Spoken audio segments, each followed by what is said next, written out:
Ops, left signal.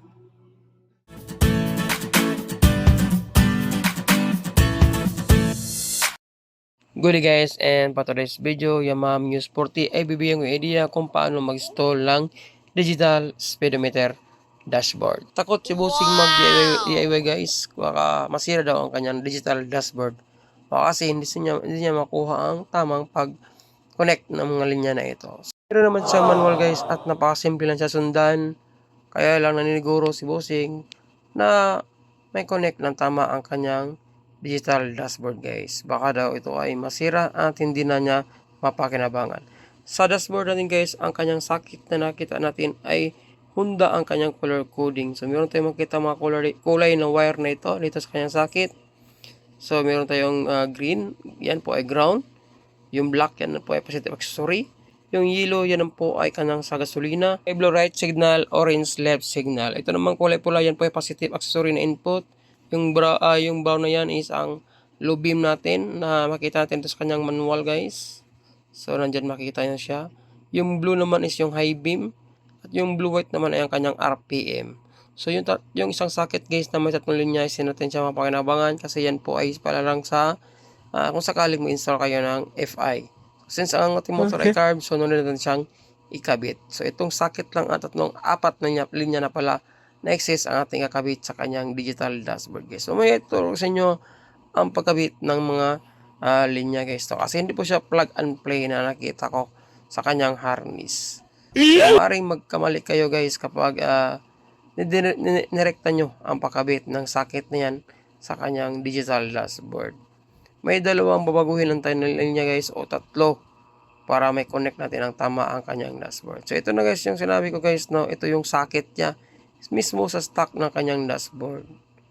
So yan po ang ating makita, no, meron din yang left right signal at saka sa gasolina at saka positive at saka negative accessory. So ito makita natin guys, ito yung black. So yan po ay ground ng kanyang harness. Yung green naman ay ang kanyang gasolina sa kanyang dashboard.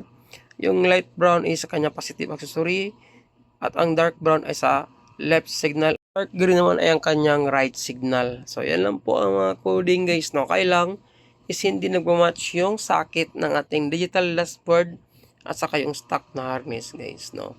So maaaring meron tayong swap na linya dyan para may tama natin siya ng o may wasto natin ang pag-connect. Hindi siya plug and play. So before nyo siya kabit guys, no, huwag mo siyang i-rekta, no? I-check nyo muna yung mga supply na kung tama ba, kung namamatch ba sa kanyang socket. So sa nakita ko guys, ang medyo nagkamali lang dito is yung ground, no? So ibig sabihin, yung ground is black sa kanyang stock na harness at ang sa atin namang digital dashboard ay kulay green. So yan po ang ground ng ating digital dashboard guys. So yan po ang swap muna natin. So dapat itatapat lang muna natin yung socket.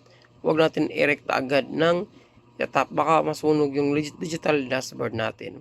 Basta ulitin ko lang. Yung ground ng ating digital dashboard is light green.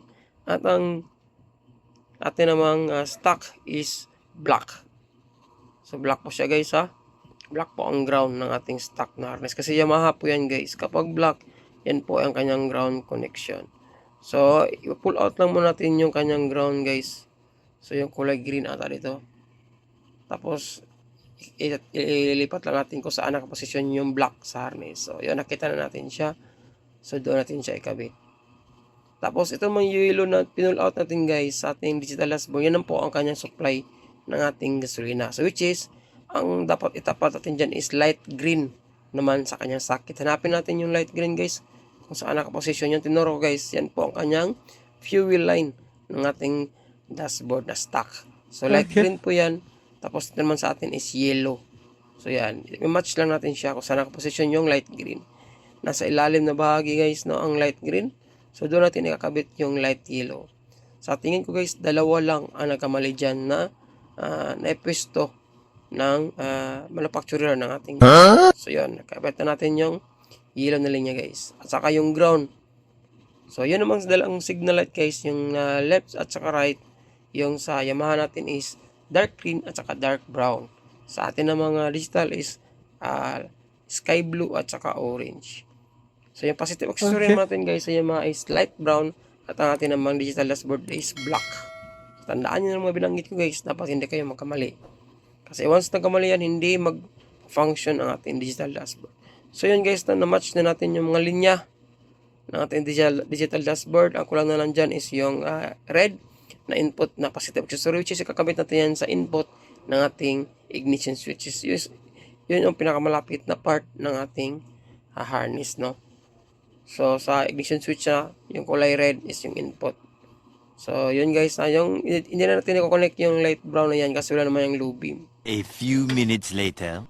So ito na guys, no, nakabit natin yung socket. Tulad na aking sinabi, dapat nagmamatch yung color coding. So yung blue, kinabit natin sa high beam, which is yellow naman ang high beam ng ating Yamaha.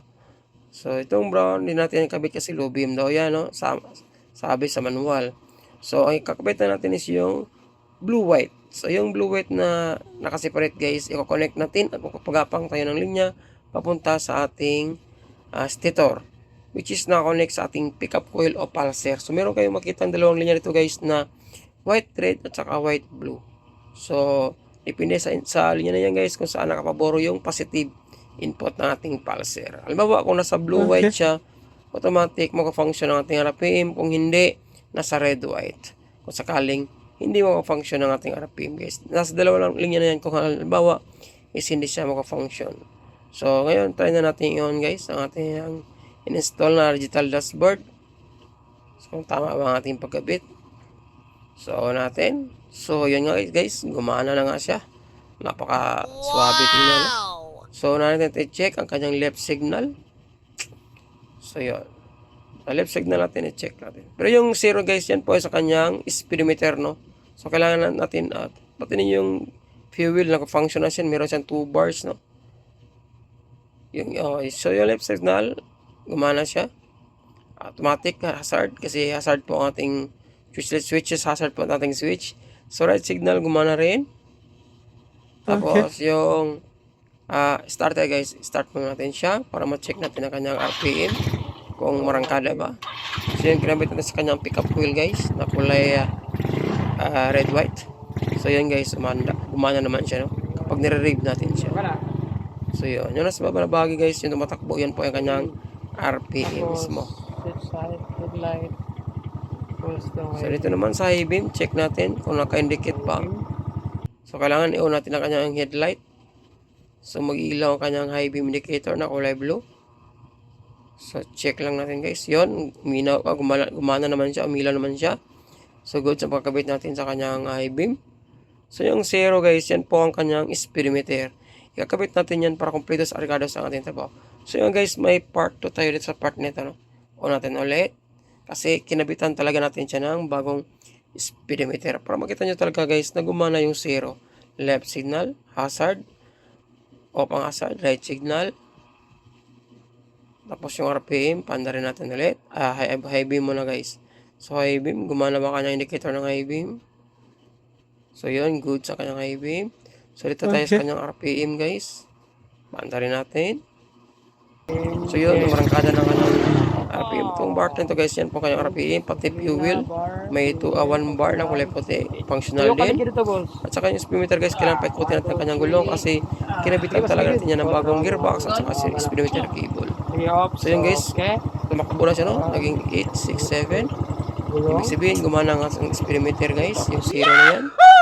At shout out kay Bossing. Yan lang guys, na. Ride safe, God bless. Salamat sa panonood. Ayos.